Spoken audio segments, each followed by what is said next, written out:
Creo firmemente que este va a ser un mensaje que Dios va a hablarnos fuertemente. Es el cuarto ay. Recuerde que estamos viendo los ayes que se pronunciaron en contra de los caldeos, de los babilonios. Esto como una pronunciación de un juicio de parte de Dios. Y el tema de hoy es ay de los que deshonran. Ay de los que deshonran.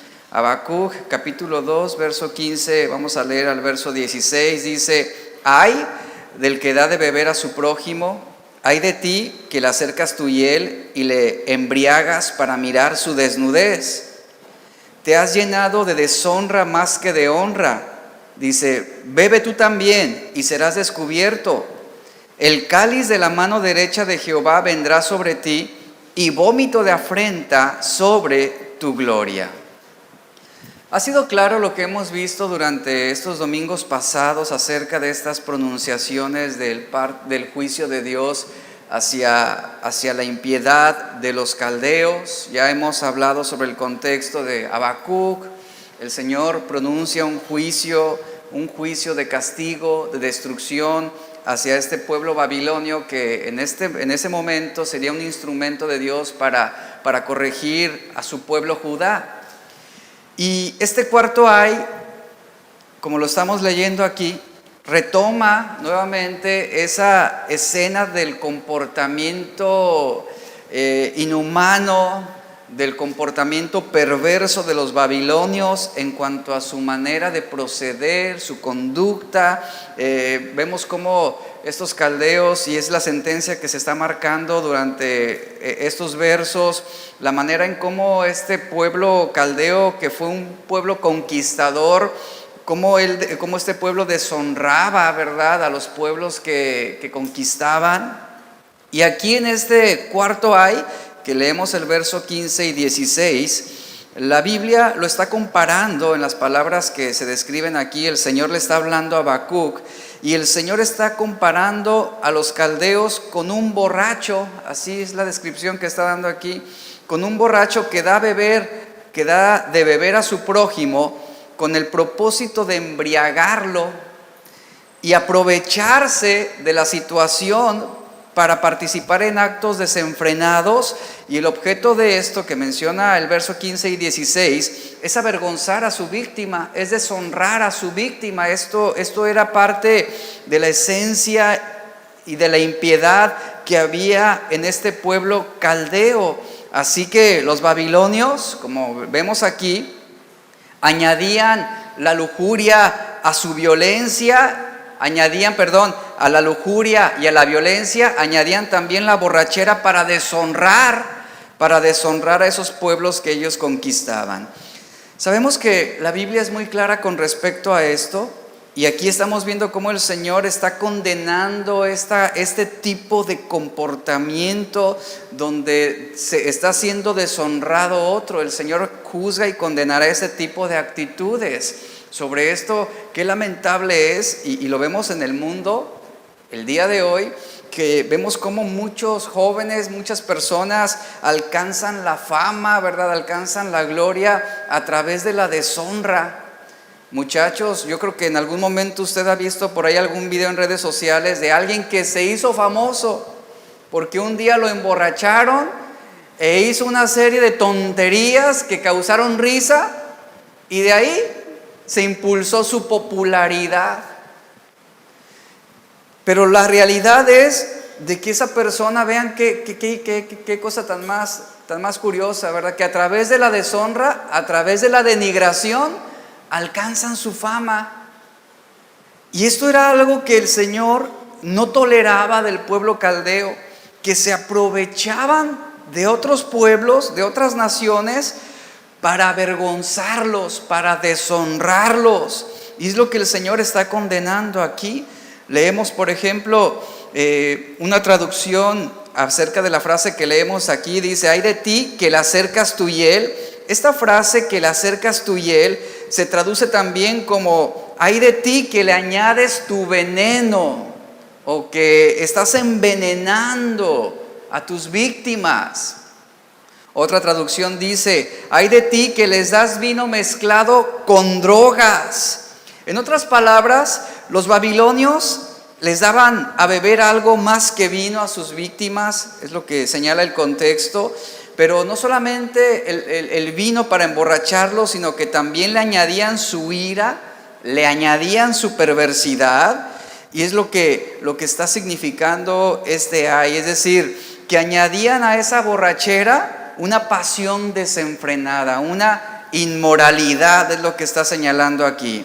Así que claramente vemos cómo las naciones eran inducidas y probablemente, sobre lo que señala la Biblia, obligadas a tomar en el contexto, esa bebida perjudicial, venenosa, donde las víctimas terminaban ebrias, donde quedaban postradas en vergüenza y en sumisión ante los babilonios.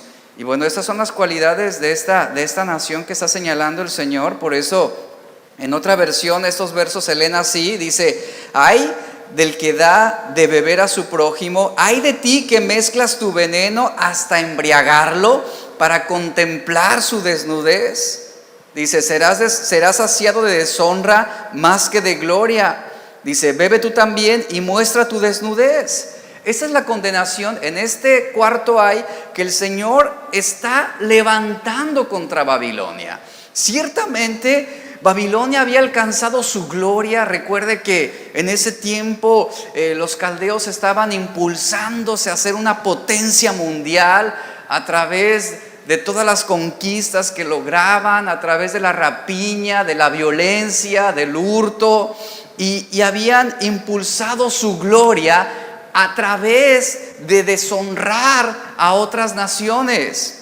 Entonces, esto es algo que debemos tener presente en esta advertencia que estamos viendo aquí. Estos versículos están tratando de aquella gloria que los babilonios alcanzaron a través de la deshonra o utilizando como instrumento la denigración de otros. Y eso es algo que el Señor condena.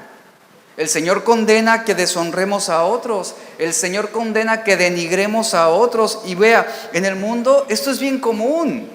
Hay que pasar por encima de otros para poder triunfar. Hay que desacreditar a otros para poder mejorar nuestra reputación. Hay que deshonrar a otros para poder alcanzar mayor fama o mayor popularidad en el mundo. Y las redes sociales y los videos de redes sociales están llenos de esta denigración, de esta deshonra, ¿verdad? Jóvenes, muchachos, mujeres que recurren a denigrar su persona, que recurren a deshonrarse para alcanzar una gloria efímera, momentánea, esporádica en el mundo. Y encuentran satisfacción en hacer este tipo de cosas. Un ejemplo bien claro que se me vino a la mente en este tiempo, en esta semana, mientras trabajaba en esta enseñanza, de cómo los hombres tratan o alcanzan la gloria obtenida a través de la deshonra. Se me vino como ejemplo Maradona, que ahorita está en boca de todos, ¿no? A causa de su fallecimiento. Podríamos mencionar a Maradona. El mundo está de luto por este jugador que alcanzó la gloria humana, principalmente, que alcanzó la gloria humana en medio de la deshonra. ¿Por qué digo esto? Porque, bueno, fue un jugador muy bueno, fue un jugador excepcional, ¿sí? Ganó una Copa Mundial en el 86 aquí en México. Pero de ahí en más, ¿por qué se caracterizó este hombre Maradona? Porque fue un hombre que cultivó problemas por todos lados. Fue un hombre que se distinguió por sus constantes malas decisiones. Un comentarista deportivo señala a Maradona de la siguiente manera, que fue un hombre que se regocijaba en sus trampas. Así lo define. Para muchos fue considerado un dios, en muchos países lo veneran. Fue el autor del gol del siglo, siendo este una infracción, y alcanzó su gloria a través de su deshonra, en ese sentido que estoy mencionándole. ¿Qué más sabemos de este hombre? Fue un adicto a la cocaína y a otro tipo de drogas. Se caracterizó por su inmoralidad sexual. y por una serie de conductas que son poco ejemplares para nuestros hijos. Pero alcanzó gloria, alcanzó fama, alcanzó riqueza, popularidad. ¿Pero en medio de qué? En medio de su deshonra. Y eso es lo que está describiendo la Biblia con respecto a los babilonios. Y esto es lo que la Biblia habla también de aquellos hombres que se recrean, ¿verdad? Que encuentran complacencia, placer de su vida desordenada, de su vida inmoral, perversa, pecaminosa, tranza. Y el Señor está diciendo que aquel hombre que se siente orgulloso, de su deshonestidad, de su deshonra, será cubierto de la misma manera, con deshonra, será avergonzado, es lo que está señalando aquí. Babilonia se jactaba de todos sus logros, pero ¿a costa de qué? A costa del asesinato, a costa de la inmoralidad, a costa de la denigración de otros. Y el Señor está diciendo que aquella nación que se recreaba de la inmoralidad será cubierto también de deshonra. Es lo que está hablando aquí. Su gloria se convertiría en una vergüenza. Y esa gloria perversa de los babilonios contrasta claramente de la manera drástica con la gloria de Dios. No se compara. Lejos de tener gloria, los babilonios se estaban regocijando en la vergüenza. Y aquí están, bebiendo, emborrachándose, emborrachando a otros, dándoles de beber a otros para que terminen ebrios, para que queden, así es la ilustración que está dando, para que terminen tirados en el suelo, descubiertos, desnudos. Ahí está la vergüenza humana en todo su esplendor. Ahí está, es lo que el Señor está mencionando aquí. Los babilonios habían inducido a otros a embriagarse para avergonzarlos en público. Y aquí es lo que el Señor está condenando. Sin embargo, nos dice la Escritura, llegaría el día en que los papeles cambiarían, en que los papeles serían diferentes. Ellos serían emborrachados y ellos serían desnudados, serían deshonrados por todas las atrocidades que habían cometido. Y aquí volvemos al principio que hemos visto durante estos domingos. Lo que sembramos, eso es lo que vamos a cosechar. Si tú siembras deshonra, vas a cosechar deshonra. La Biblia nos dice en estos versículos, aquí en este texto, nos dice que estos hombres, sobre todo refiriéndose a Babilonia, dice que el cáliz de la mano derecha de Jehová vendrá hasta ti, es lo que señala. El cáliz que beberían, dice la Biblia, vendrían de la mano derecha de Jehová. Esta figura prácticamente está describiendo la retribución divina. El día que bebieran el juicio de Dios, es lo que está diciendo aquí. Babilonia quedaría cubierta, vean la descripción que da la Biblia en el verso 16. Dice que parte de ese juicio es que Babilonia quedaría cubierta del vómito de afrenta. Es decir, ¿usted ha visto alguna persona envuelta en su propio vómito? ¿Qué tipo de persona es? Los ebrios, los borrachos, que quedan tirados en la banqueta, cubiertos de su propio vómito. Eso es una deshonra. Esa es la imagen que está mostrando aquí el Señor. Los caldeos, Babilonia, quedarán cubiertos de su propio vómito, de su propia deshonra, de su propia afrenta. Y qué tremendo es esto que estamos viendo aquí. Y saben, eso es la consecuencia del pecado. Eso es la consecuencia de una vida desordenada, de una vida inmoral. Es lo que el Señor está anticipando aquí. Entonces, lo que alguna vez fue esa gloriosa Babilonia, aquí se está describiendo como una Babilonia ahora ebria, despreciada, que caerá en desgracia y que terminará envuelta y cubierta por su propio vómito. Son palabras y es una ilustración muy fuerte, pero ¿saben qué está señalando? Las consecuencias del pecado. El resultado que hay de una falta de arrepentimiento. Ahora, hablando sobre este aspecto, cada uno de nosotros reconocemos que es una fachada. ¿verdad? Es la parte externa de algo. Todos reconocemos también lo que son las apariencias. Y el Señor está hablando aquí un mensaje muy claro, no solamente para Babilonia, sino también para la iglesia. Y el mensaje es claro: tu fachada, tu apariencia, tu gloria humana, algún día, dice el Señor, algún día quedará al descubierto y la gente, las personas, verán lo que en realidad eres. Verán y reconocerán y saldrán a la luz pública los secretos que están escondidos en tu corazón. Cuando la Biblia está señalando a esa Babilonia, ilustrándola como un ebrio tirado, deshonrado, ¿verdad? Denigrado públicamente, está hablando de esto, que saldrá a la luz lo que en realidad eran los caldeos. Será pública su deshonra. Y es una palabra que también nos está diciendo el Señor. El Señor está diciendo: ellos te van a ver tal cual eres en verdad.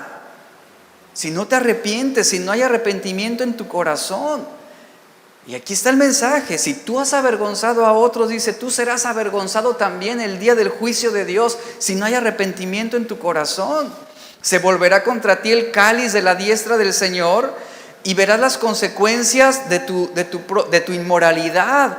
Ahora, esta palabra que vemos en el verso 16, aquí algo muy interesante es que la palabra gloria se repite 2 veces. Dice, vas a tener vergüenza en lugar de gloria, y luego dice, tu gloria va a ser sustituida por una vergüenza absoluta. Así que los babilonios, en cuanto a su mentalidad, en cuanto a su pensamiento, ellos se sentían asegurados. ¿Por qué? Porque se consideraban un imperio glorioso, un imperio poderoso, un imperio indomable, indestructible. Vivían en la época dorada de su imperio, en el clímax de su poder.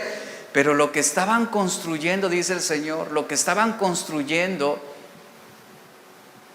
algún día, dice, algún día les sería retribuido. Es decir, lo estaban construyendo para su propia gloria, no para la gloria de Dios. Estaban deshonrándose a sí mismo a través de sus actitudes, de sus acciones. Y miren, qué importante es esto que está hablando aquí, esta parte de la Escritura. Los babilonios construyeron todo, deshonraron a otros para su propia gloria. Y hablando sobre esto, nosotros también, como iglesia, ¿para quién estamos construyendo? ¿Para quién estamos edificando? Debemos construir para la gloria de Dios, no para nosotros mismos. No debemos trabajar, no debemos edificar para nuestra propia gloria.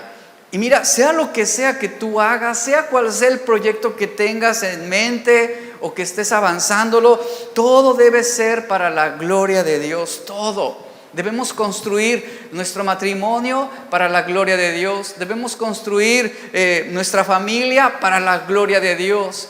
Si estás emprendiendo un negocio, debes construir, edificar ese negocio para la gloria de Dios. Lo que sea. Si vas a entrar a la universidad, que ese proyecto de vida que tienes sea para la gloria de Dios. Lo que tú hagas, lo que tengas, todo, absolutamente todo debe ser para la gloria de Dios. Porque si construimos y comenzamos a edificar para nuestra propia gloria, el Señor, ¿qué dice? Serás deshonrado. Serás deshonrado. Así que aprendemos esto, que todo lo que construyamos, todo lo que edifiquemos debe ser para la gloria de Dios. La iglesia debe ser edificada para la gloria de Dios. En toda forma, ¿verdad? En todo aspecto debe ser edificada, debe ser construida para la gloria de Dios. Y aquí podríamos aplicar otro tipo de principios importantes, hablando de la crianza de los hijos. Qué importante es que los padres reciban sabiduría de parte de Dios para instruir a sus hijos. Pero aún la instrucción, la crianza, la educación que tú le das a tus hijos debe ser para la gloria de Dios. No para tu propia gloria, no para que tus hijos puedan en algún momento, que la gente pueda reconocer tu fama, ¿verdad? Por ser un buen padre, sino la motivación principal es que buscamos criar, instruir, educar a nuestros hijos para la gloria de Dios. Todo lo que hagamos debe ser para la gloria de Dios. ¿verdad? Si eres repostero, si eres carpintero, si eres ingeniero, si eres constructor, todo lo que hagas, que sea para glorificar a Dios. Ese es un principio que vemos aquí muy claramente. Babilonia construyó para su propia gloria y fue deshonrada y sería deshonrada, sería denigrada. Que todo lo que hagamos, iglesia, glorifique a Dios. Todo lo que hagamos, sea lo que sea. Si yo construyo, por ejemplo, este ministerio para gloriarme, seré deshonrado. Si tú construyes tu familia para glorificarte, tu gloria se convertirá en vergüenza. Que construyamos familias que glorifiquen a Dios y el Señor nos honrará.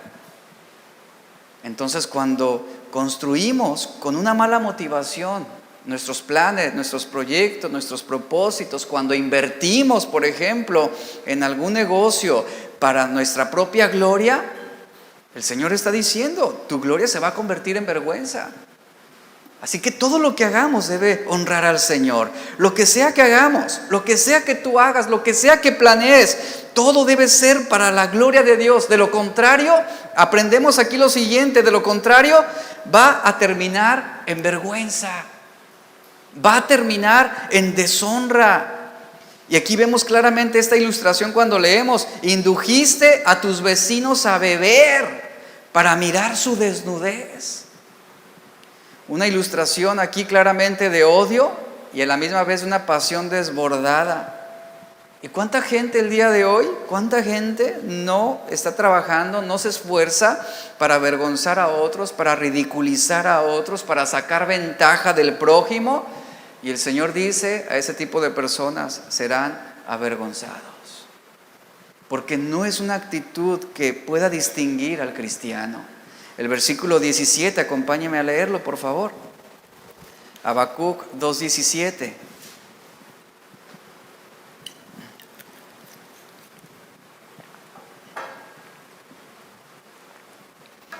Dice, porque la rapiña del Líbano caerá sobre ti, y la destrucción de las fieras te quebrantará a causa, dice, de la sangre de los hombres y del robo de la tierra, de las ciudades y de todos los que en ella habitan. El verso 16 aquí, en este verso 17, estamos viendo la misma consecuencia que estamos viendo en el verso 15 y verso 16. En una versión más actual, este verso se lee así, porque la violencia contra el Líbano, dice, te cubrirá, y el exterminio de las fieras te aterrará a causa del derramamiento de sangre humana y la violencia hecha a la tierra, a la ciudad y a todos los que habitan en ella. Mire, aquí hay algo bien interesante en este verso 17 que quiero yo resaltar brevemente. La razón, una de las razones por la cual Babilonia sufriría esa vergonzosa humillación que el Señor está pronunciando, en este verso 17 se menciona, número 1, por la rapiña y la violencia. La rapiña y la violencia. Es una de las consecuencias que vemos aquí. También lo menciona en el capítulo 1, verso 9, esta misma consecuencia.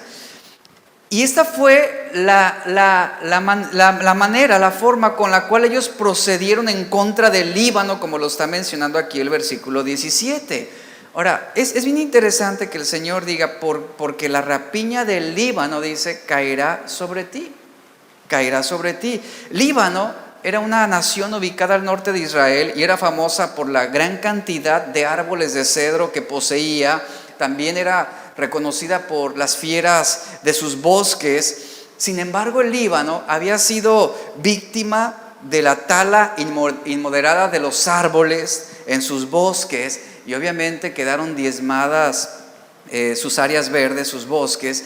La violencia también señala con que destruyeron los bosques, es lo que está diciendo aquí, recaería sobre Babilonia y la quebrantaría su rapacidad para cazar y matar a la fauna. Ahora usted dice, bueno, ¿a poco una sentencia tan fuerte por la poda y por la caza y la matanza de animales? Sí, el Señor está resaltando este punto, pero ¿qué es lo que nos enseña lo que estamos viendo aquí? Que cualquier pecado, cualquier daño que nosotros cometamos, es lo que está resaltando aquí, por insignificante que éste sea, el Señor va a traer juicio, el Señor va a traer castigo. No podemos decir entonces, Señor, pero si solamente era una mentirilla, pero si solamente hice este pecadito insignificante que nadie vio, o sea, que nadie se enteró, que yo no afecté absolutamente a nadie. Es lo que está resaltando aquí. El Señor está diciéndole a los babilonios: por insignificante que para ustedes sea, para mí no lo es. Y ese también es un motivo para pronunciar un juicio en contra de ustedes. Y vea qué interesante es. Aquí el Señor está levantando esa condenación a causa de la tala inmoderada y a causa de la caza de los animales en el Líbano.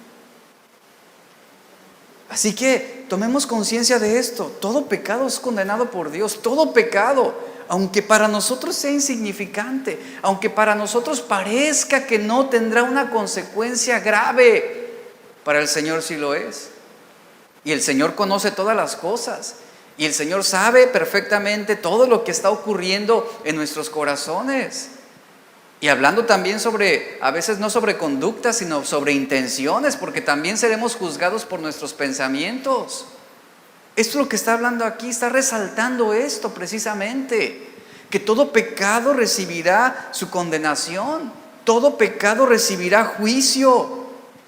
Pero vemos aquí en el verso 17 que la peor acusación en contra de los babilonios en este ay era que habían derramado la sangre de los hombres. No es la primera vez que vemos esta sentencia. Este cargo que se está imputando ya se presentó en dos ocasiones anteriores contra Babilonia, que fue en el capítulo 2, verso 8 y verso 12. Vea, no solamente se les está condenando por haber destruido los bosques, ni tampoco por haber asesinado animales, sino también la sentencia más fuerte es esta: han robado, han arruinado la tierra de las ciudades y a todos, dice, los que en ella habitaban. Causaron derramamiento de sangre inocente. Y la deshonra que causaron a la creación de Dios y a las criaturas de Dios harían, dice la Biblia, que Babilonia cayera de su aparente gloria mundial a la vergüenza permanente. Este es el gran juicio de Dios que está pronunciándose aquí en este cuarto ay en contra de Babilonia. Ahora, en resumen de los 4 ayes que hemos visto hasta este momento, ¿qué enseñanza nos dejan estos 4 ayes?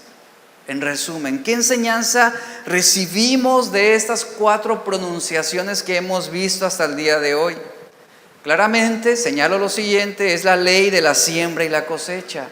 Vamos a cosechar todo lo que sembramos.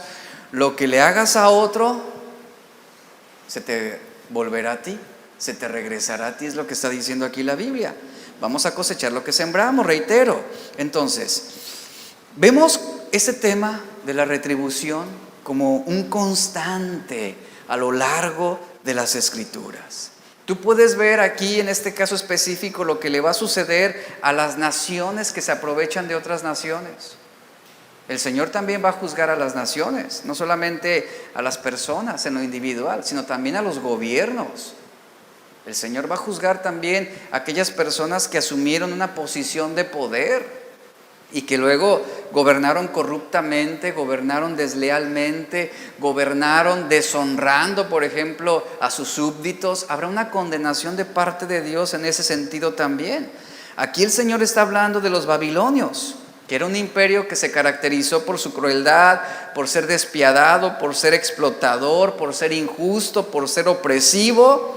Y claramente el Señor ha dicho, como nación, van a cosechar todo lo que han sembrado.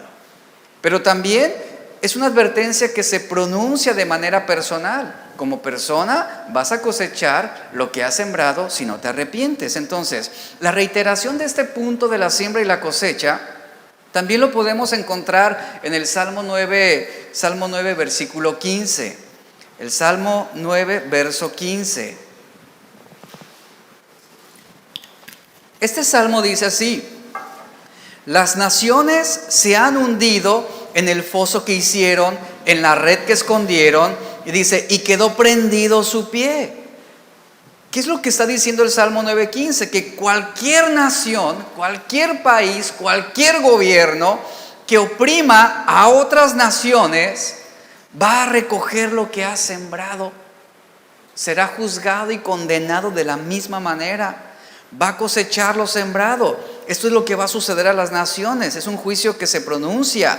Pero también, fíjense lo que mencionaba ahorita, también es cierto y es verdad que las personas, que los individuos serán juzgados y condenados de esta misma manera. No solamente las naciones, no solamente los gobiernos, sino también las personas. El Salmo 7:15, acompáñenme a leerlo rápidamente. Salmo 7:15 nos dice: ha cavado una fosa, dice esta versión, ha cavado una fosa y la ha ahondado, dice, y ha caído en el hoyo que hizo. ¿Verdad? Cavaron un pozo para que cayera otro. ¿Y quién terminó cayendo? La persona que hizo ese pozo. Es lo que está diciendo aquí. Lo que sembramos es lo que vamos a cosechar. ¿Y cuántas veces la gente no está pensando o planeando o maquinando el lastimar a alguien o el perjudicar a otra persona, ¿verdad? Pero el Señor dice, eso que tú estás pensando para tu prójimo, eso que tú estás deseando para tu hermano, eso que tú estás planeando para afectar o para denigrar o para deshonrar a aquella persona, es lo que te va a suceder a ti. Tú vas a caer en el propio pozo que tú mismo hiciste. ¿Qué juicio tan más claro se está pronunciando en este verso?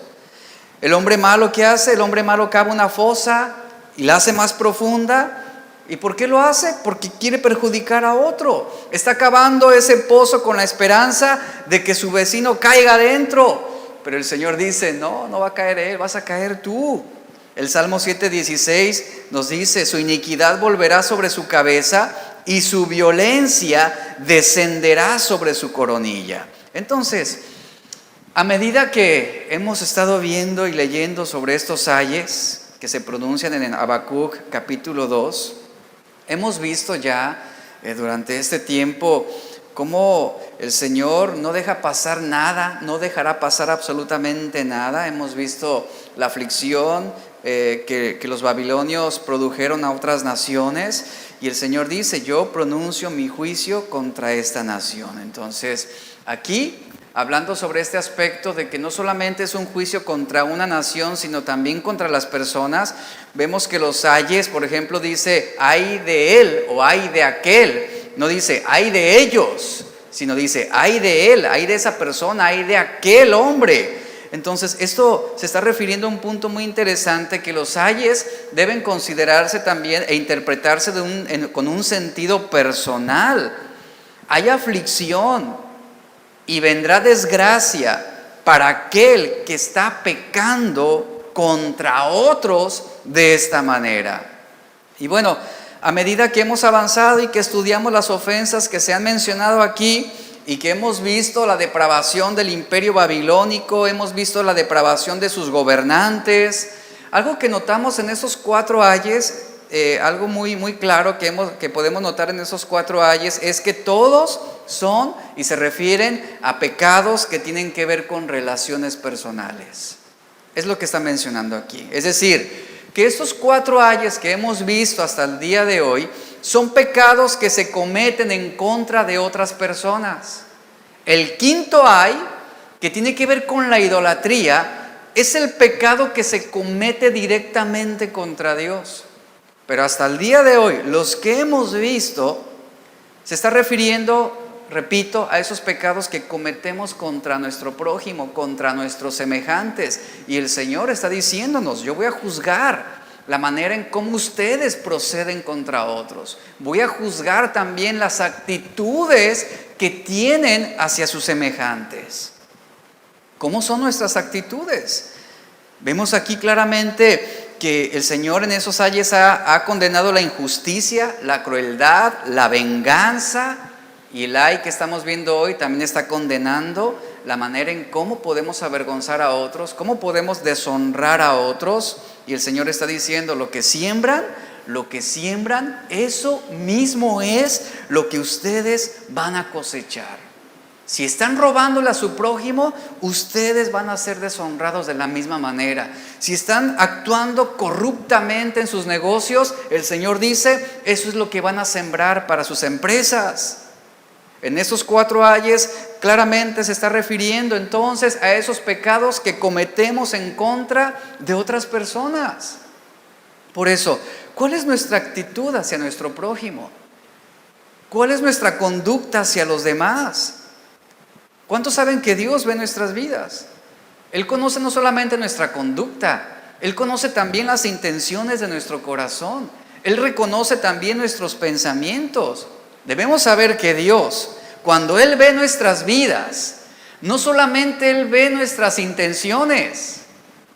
Porque bueno, el hombre es muy dado, es que yo sí quiero, Señor, y a veces juzgamos a las personas por sus buenas intenciones.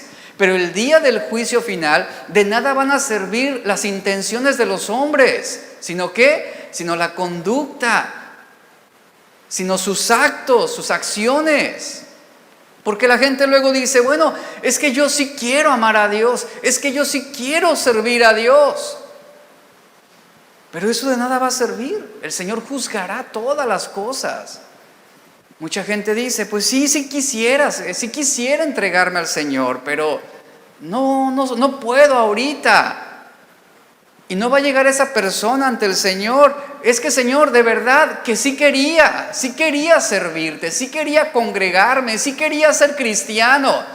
Y el Señor no va a decir, ay, bueno, pues sí, tu intención era muy buena. Pues pásale, ándale, adelante. No, el Señor claramente está diciendo que aún esas intenciones incumplidas también pueden ser causa de un juicio.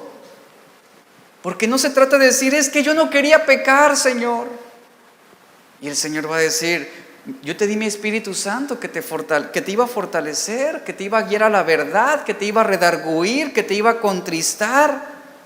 Así que el Señor aquí en esos 4 ayes está refiriéndose a esos pecados que fácilmente podemos cometer hacia otras personas. Él ve nuestras vidas, repito, Él reconoce lo que hay en nuestros corazones.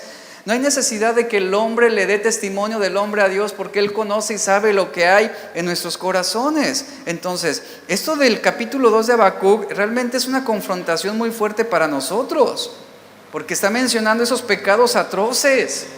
No solamente para un pueblo que se considera totalmente antidios, pagano, sino también es una confrontación de pecados atroces que pueden enfilarse en el corazón de los cristianos.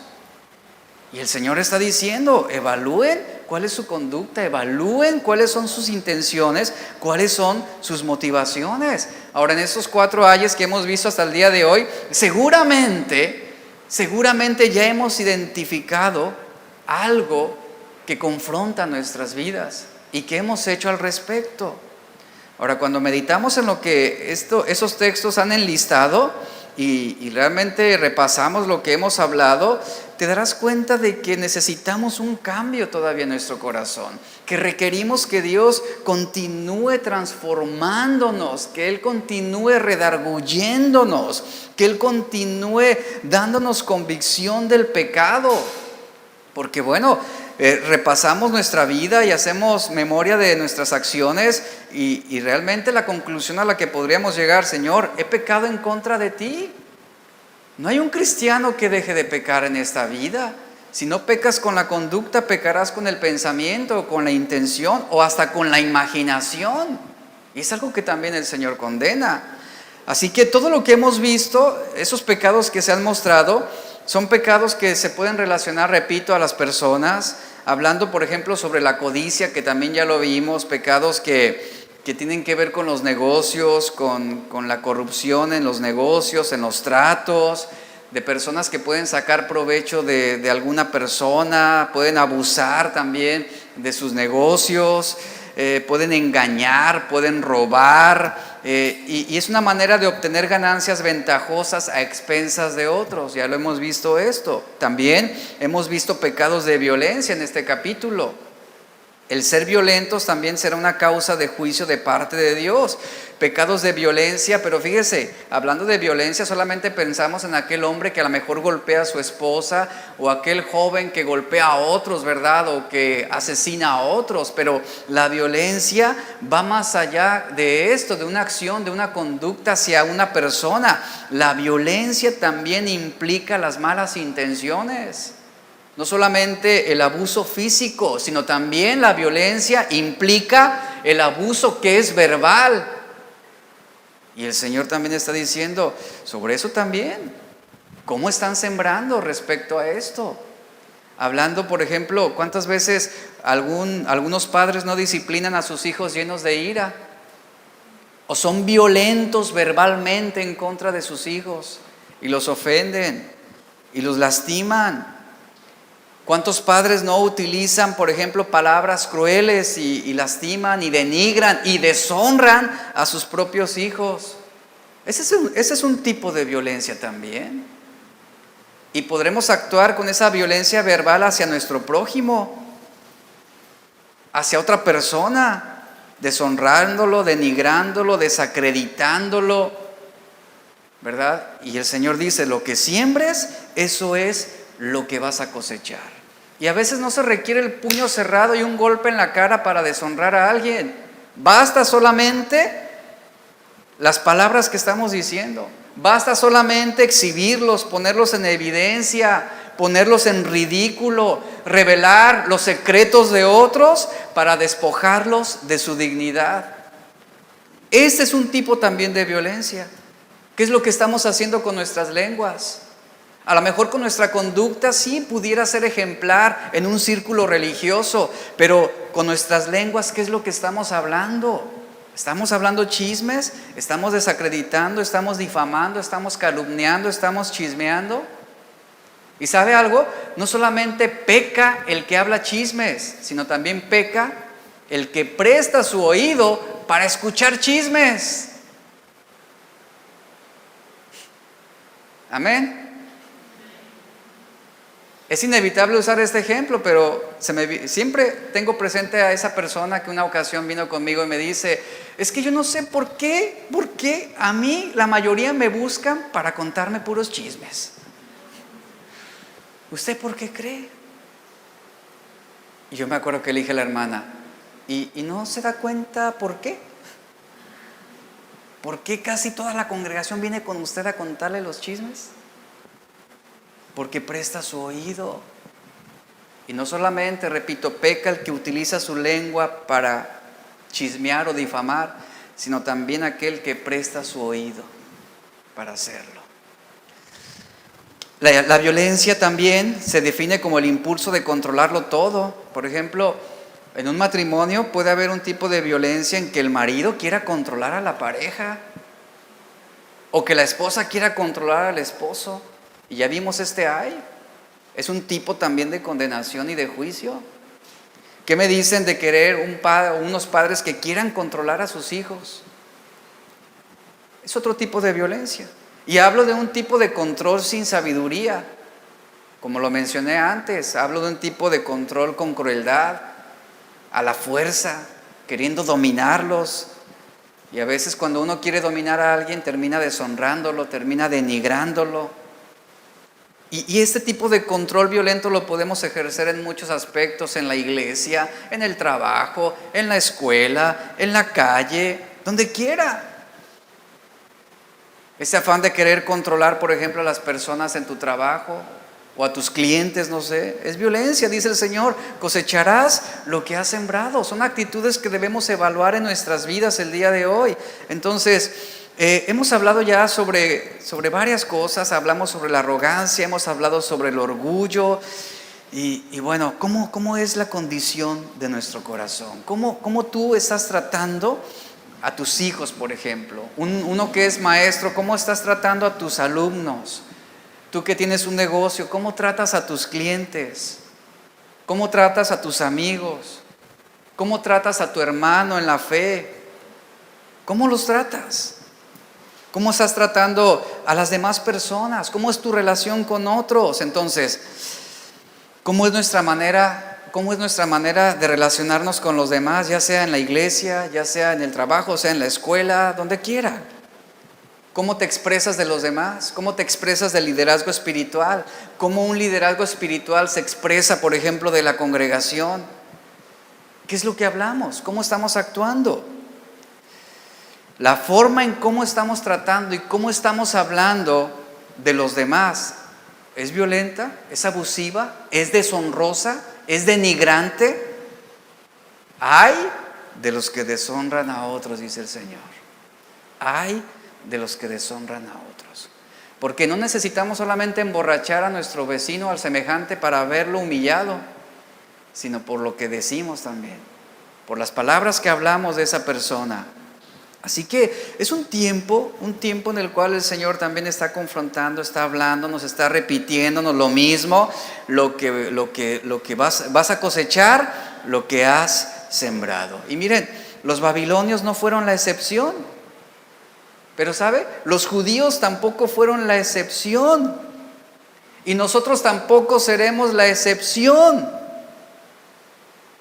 delante de Dios. Vamos a cosechar lo que sembramos. Ese es el motivo por el que en Mateo 7:12 la Biblia nos dice: todo cuanto queráis que los hombres que os hagan los hombres, dice, así también haced vosotros con ellos. Claramente nos está diciendo la Biblia.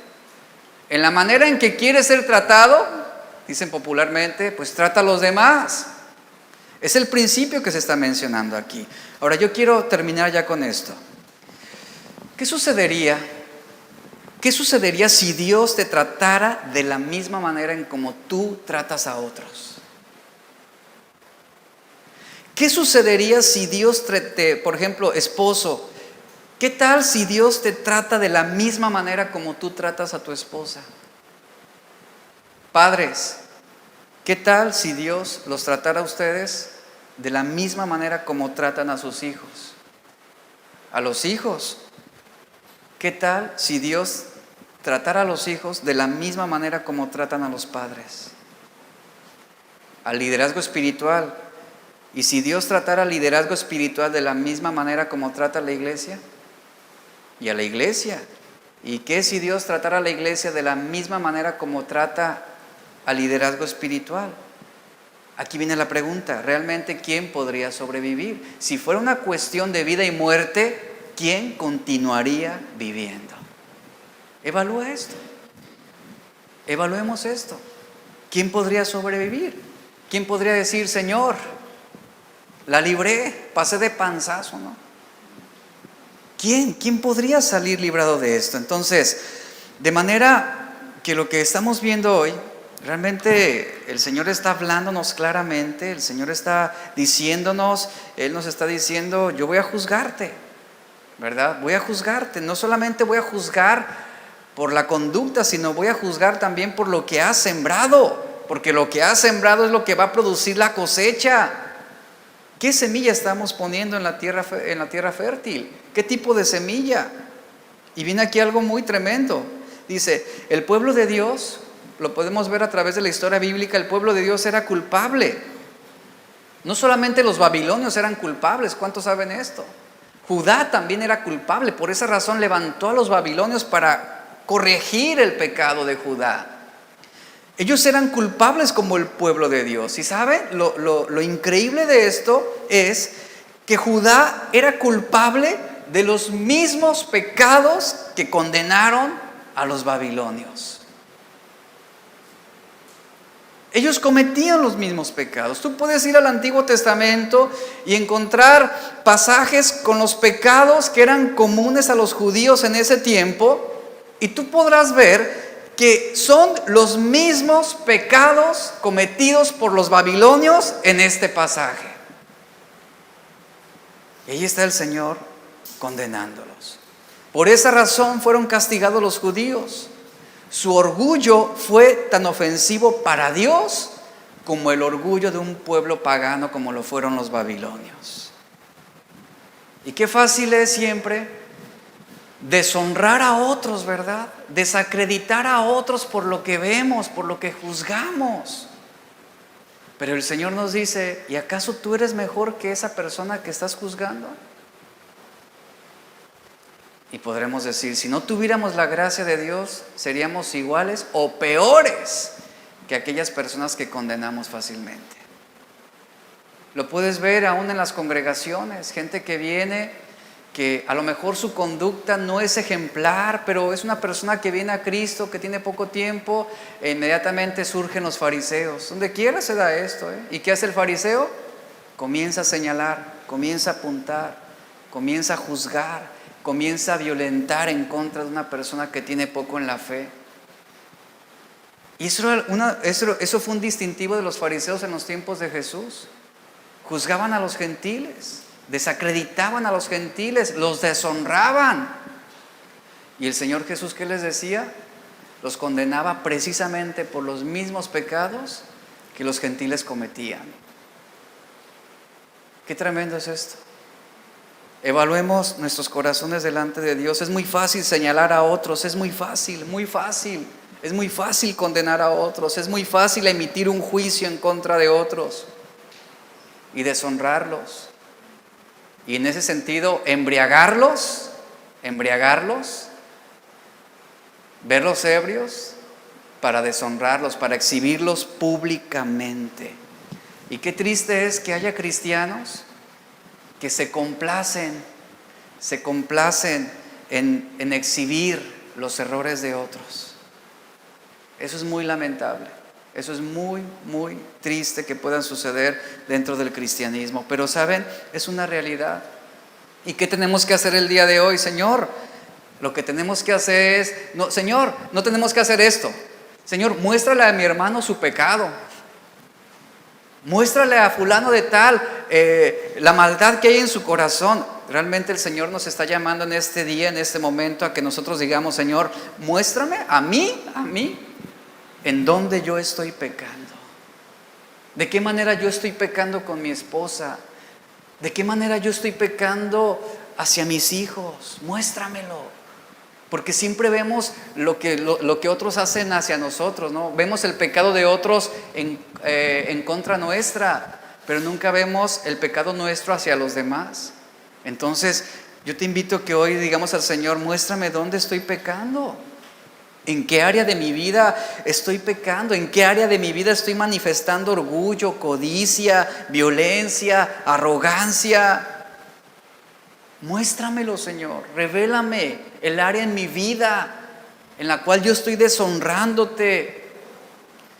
Clamemos a Dios por misericordia. Digámosle en este momento, Señor, perdónanos. Ahora yo quiero dejarle este pensamiento final.